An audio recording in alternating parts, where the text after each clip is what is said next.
తెలంగాణలో రాజకీయాలు రసకందాయంలో పడ్డాయి. నిజంగా నిన్నటి రోజున తెలంగాణలో రాజకీయాలు పెద్ద కుదుపునకి లోనయ్యాయి. అంటే బీఆర్ఎస్కి స్ట్రోకుల మీద స్ట్రోకులు తగిలాయి. ఒకవైపు రేవంత్ రెడ్డి సర్కార్ ఏమో సిబిఐ విచారణకు ఆదేశించడం, అదే సమయంలో బీఆర్ఎస్ అధినేత తనయ కల్వకుంట్ల కవిత బీఆర్ఎస్ పార్టీ పైన ఘాటైన వ్యాఖ్యలు చేయడంతో రాజకీయాలు మంచి రసకందాయంలో పడ్డాయి.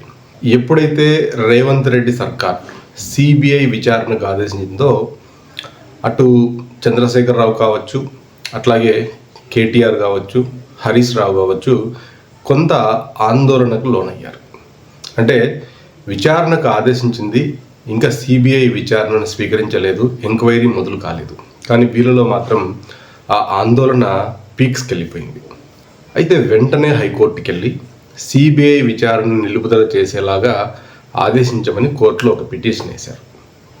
బాగానే ఉంది, అసలు విచారణే మొదలు కాలేదు. అంటే ఇక్కడ రేవంత్ రెడ్డి సర్కార్ అక్కడ ఏదో తప్పు జరిగింది అని చెప్పి సిబిఐ విచారణకి ఆదేశించింది. గతంలో కేసీఆర్ ముఖ్యమంత్రిగా ఉన్నప్పుడు తెలంగాణలో సిబిఐ కాలు పెట్టకుండా నిషేధాజ్ఞలను జారీ చేశారు.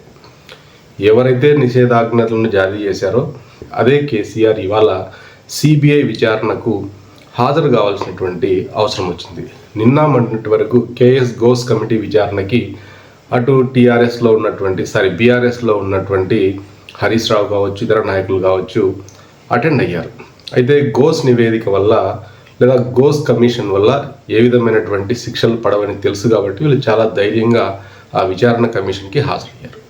కానీ ఏదైనా కేసుని సిబిఐకి ఇచ్చినట్లయితే సిబిఐ విచారణ చేసి నేర నిరూపణ చేసినట్లయితే శిక్షలు పడేటువంటి అవకాశం ఉంటుంది.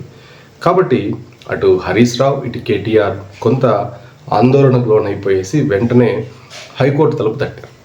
అయితే హైకోర్టులో ఏం జరిగిపోతుందో రేపు మనకి తెలుస్తుంది. అయితే ఎప్పుడైతే రేవంత్ సర్కార్ సిబిఐ విచారణకి ఈ కేసుని బదిలీ చేస్తామని చెప్పి ఆ వెంటనే తెలంగాణ జాగృతి సంస్థ అధినేత కల్వకుంట్ల కవిత అటు టీఆర్ఎస్కి చెందినటువంటి హరీష్ రావు అట్లాగే సంతోష్లపైన ఆరోపణలు చేసింది. అంటే వీళ్ళిద్దరి వల్లే కేసీఆర్కి మరక అంటుకుంది అని చెప్పి అక్కడ తప్పు జరిగింది అన్నట్లుగా ఈవిడ మాట్లాడడం టీఆర్ఎస్ కూటమిలో అటు బీఆర్ఎస్ కూటమిలో పెద్ద ప్రకంపనలను సృష్టించింది.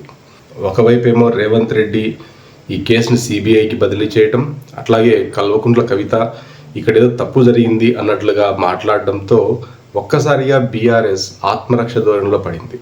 ఎందుకంటే బీఆర్ఎస్కి చెందినటువంటి ముఖ్య నాయకులంతా కూడా ఎర్రవల్లిలో ఉన్నటువంటి కేసీఆర్ ఫామ్ హౌస్కి వెళ్ళి అక్కడ సమాలోచనలు చేశారు.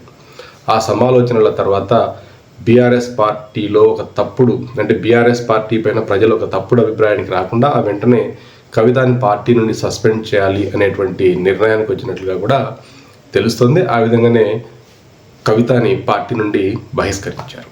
అయితే ఇక్కడ ప్రజలకు వస్తున్నటువంటి అనుమానం ఏంటంటే, ఎప్పుడైతే రేవంత్ రెడ్డి ఈ కేసుని సిబిఐకి బదిలీ చేస్తున్నామని చెప్పగానే అటు హరీష్ రావు కావచ్చు, కేటీఆర్ కావచ్చు ఇద్దరు ఆందోళనకి గురయ్యారు.